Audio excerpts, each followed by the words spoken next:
राधे राधे। कैसे हैं आप लोग? ईश्वर कृपा से आप सब अच्छे होंगे।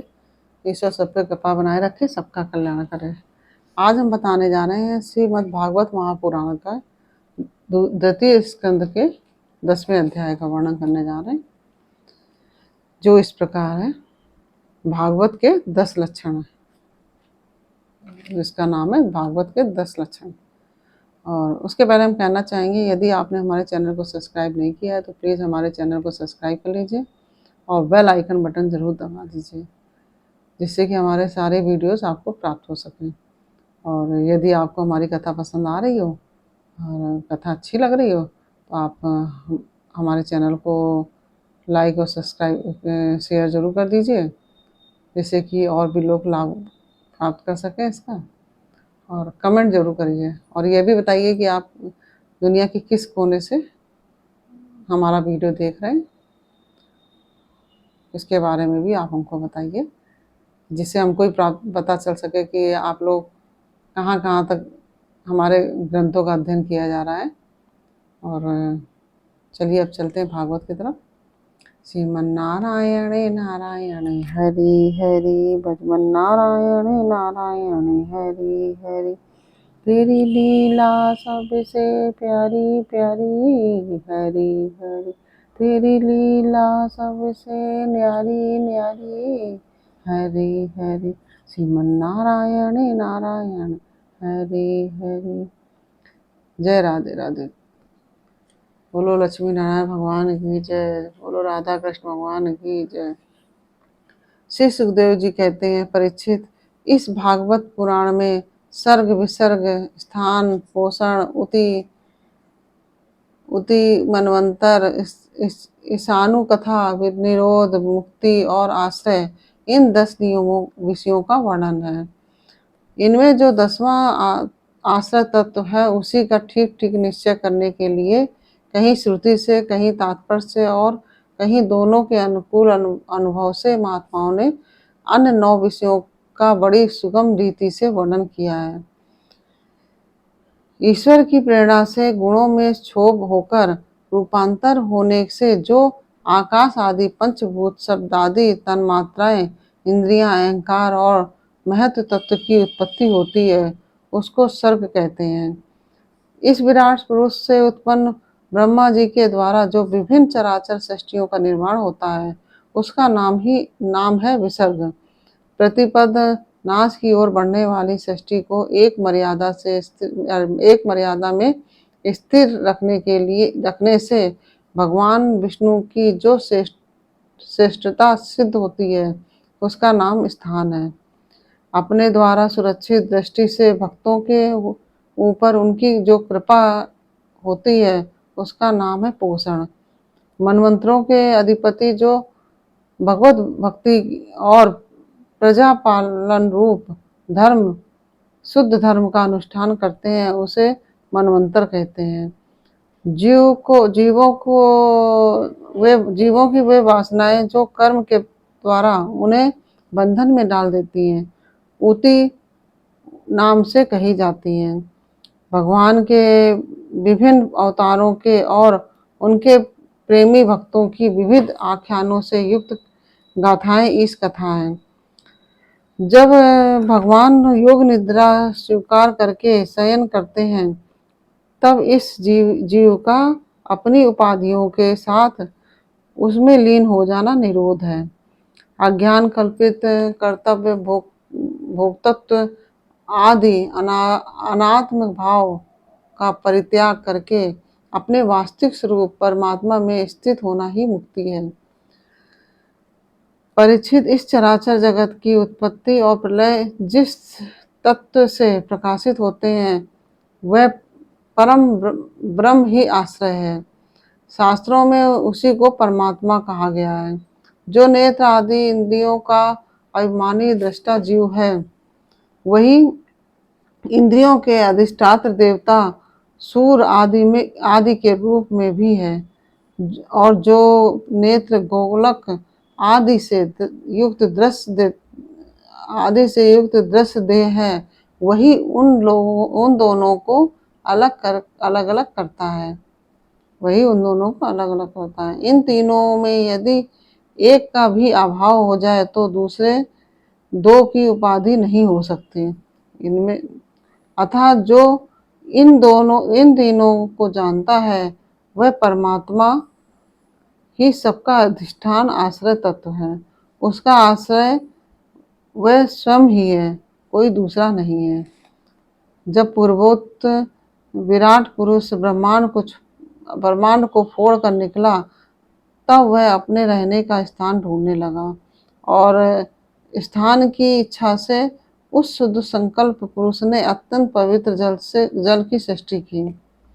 विराट पुरुष तत्व नर से उत्पन्न होने के कारण ही जल का नाम नार पड़ा और उस अपने उत्पन्न किए हुए नार में वह पुरुष 1000 वर्षों तक रहा। इसी से उसका नाम नारायण हुआ। उन नारायण भगवान की कृपा से ही द्रव्य, कर्म, काल, स्वभाव और जीव आदि की सत्ता है। उनके अपेक्षा कर देने पर और किसी का अस्तित्व नहीं रहता। उनकी उपेक्षा कर देने पर किसी का कोई अस्तित्व नहीं रहता। उन अद्वितीय भगवान नारायण ने योग निद्रा से जगकर अनेक होने की इच्छा की। तब अपनी माया से उन्होंने अखिल ब्रह्मांड के बीज स्वरूप अपने सुवर्णमय वीर को 3 भागों में विभक्त कर दिया। अधिदेव, अध्यात्म और अधिभूत। परीक्षित, विराट पुरुष का एक ही वीर 3 भागों में कैसे विभक्त हुआ सो सुनो। विराट पुरुष के हिलने डोलने पर उनके शरीर में रहने वाले आकाश से इंद्रिय बल, मनोबल और शरीर बल की उत्पत्ति हुई। उनसे इन सबका राजा प्राण उत्पन्न हुआ। जैसे सेवक अपने स्वामी राजा के पीछे पीछे चलते हैं, वैसे ही सबके शरीरों में प्राण के प्रबल रहने पर ही सारी इंद्रियां प्रबल रहती हैं और जब वह सुस्त पड़ जाता है तब सारी इंद्रियां भी सुस्त हो जाती हैं। जब प्राण जोर से आने जाने लगता है तब विराट पुरुष को भूख प्यास का अनुभव हुआ। खाने पीने की इच्छा करते ही सबसे पहले उनके शरीर में मुख प्रकट हुआ। मुख से तालु और तालु से रसेंद्रियां प्रकट हुई। इसके बाद अनेकों प्रकार के रस उत्पन्न हुए जिन्हें रसना ग्रहण करती है। जब उनकी इच्छा बोलने की हुई तब वाक इंद्रिय, उसके अधिष्ठात्र देवता अग्नि और उनका विषय बोलना, ये तीनों प्रकट हुए। इसके बाद बहुत दिनों तक उस जल में ही वे रुके नहीं। श्वास के वेग से नासिका छिद्र प्रकट हो गए। जब उन्हें सूंघने की इच्छा हुई तब उनकी नाक घ्राणेंद्रियां आकर बैठ गईं और उसके देवता गंध को फैलाने वाले वायुदेव प्रकट हुए। पहले उनके शरीर में प्रकाश नहीं था, फिर जब उन्हें अपने को तथा दूसरी वस्तुओं को देखने की इच्छा हुई तब नेत्रों से छिद्र, उनका अधिष्ठाता सूर्य और नेत्रेंद्रिय प्रकट हो गए। इन्हीं से रूप का ग्रहण होने लगा। जब वेद रूप ऋषि विराट पुरुष को स्तुतियों के द्वारा जगाने लगे तब उन्हें सुनने की इच्छा हुई। उसी समय कान, उनकी अधिष्ठात्र देवता, दिशाएं और श्रोतेंद्रिय प्रकट हुए। श्रोत जो सुनने की इंद्रिय है वो प्रकट हुई। इसी से शब्द सुनाई पड़ता है। जब उन्होंने वस्तुओं की कोमलता, कठिनता, हल्कापन, भारीपन, उष्णता और शीतलता आदि जाननी चाहिए तब उनके शरीर से चर्म प्रकट हुआ। पृथ्वी में से जैसे वृक्ष निकल आते हैं उसी प्रकार उस चर्म में रोए पैदा हुए और उसके भीतर बाहर रहने वाला वायु भी प्रकट हो गया। स्पर्श ग्रहण करने वाली त्वचा इंद्रिय भी साथ ही साथ शरीर में चारों ओर लिपट गई और उससे उन्हें स्पर्श का अनुभव होने लगा। जब उन्हें अनेकों प्रकार के कर्म करने की इच्छा हुई तब उनके हाथ उगाए। उन हाथों में ग्रहण करने की शक्ति, हस्तेंद्रिय तथा उनके अधिदेव इंद्र प्रकट हुए और दोनों के आश्रय से होने वाला ग्रहण रूप कर्म भी प्रकट हो गया। जब उन्हें अभीष्ट स्थान पर जाने की इच्छा हुई तब उनके शरीर में पैर उगाए। चरणों के साथ ही चरण इंद्रिय के अधिष्ठाता रूप में वहां स्वयं यज्ञ पुरुष भगवान विष्णु स्थित हो गए और उन्हीं में चलना रूप कर्म प्रकट हुआ। मनुष्य इसी चरणेन्द्रिय से चलकर यज्ञ सामग्री एकत्र करते हैं। संतान रति और स्वर्ग भोग की कामना होने पर विराट पुरुष के शरीर में लिंग की उत्पत्ति हुई। उसमें उपस्थेंद्रिय और प्रजापति देवता तथा इन दोनों के आश्रय रहने वाले काम सुख का भी आविर्भाव हुआ। जब उन्हें मल त्याग की इच्छा हुई तब गुदा द्वार प्रकट हुआ। तत्पश्चात उसमें पायु इंद्रिय और मित्र देवता उत्पन्न हुए। इन्हीं दोनों के द्वारा मल त्याग की क्रिया संपन्न होती है।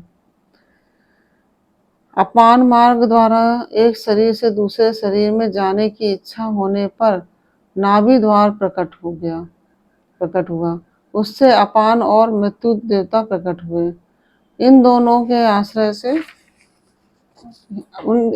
आश्रय से ही प्राण और अपान का विछोह यानी मृत्यु होती है। जब विराट पुरुष को अन्न जल ग्रहण करने की इच्छा हुई तब कोक आंते और नाड़ियां उत्पन्न हुई। साथ ही कुक्षी के देवता समुद्र, नाड़ियों के देवता नदियां और तुष्टि और पुष्टि ये दोनों उनके आश्रित विषय उत्पन्न हुए। जब उन्होंने अपनी माया पर विचार करना चाहा तब हृदय की उत्पत्ति हुई। उससे मन रूप इंद्रिय और मन से उसका देवता चंद्रमा और विषय कामना और संकल्प प्रकट हुए। विराट पुरुष के शरीर में पृथ्वी, जल और तेज से 7 धातुएं प्रकट हुई। त्वचा, चर्म, मांस, रुधिर, मेद, मज्जा और अस्थि। इसी प्रकार आकाश, जल और वायु प्राणों की उत्पत्ति हुई। आकाश, जल और वायु से प्राणों की उत्पत्ति हुई।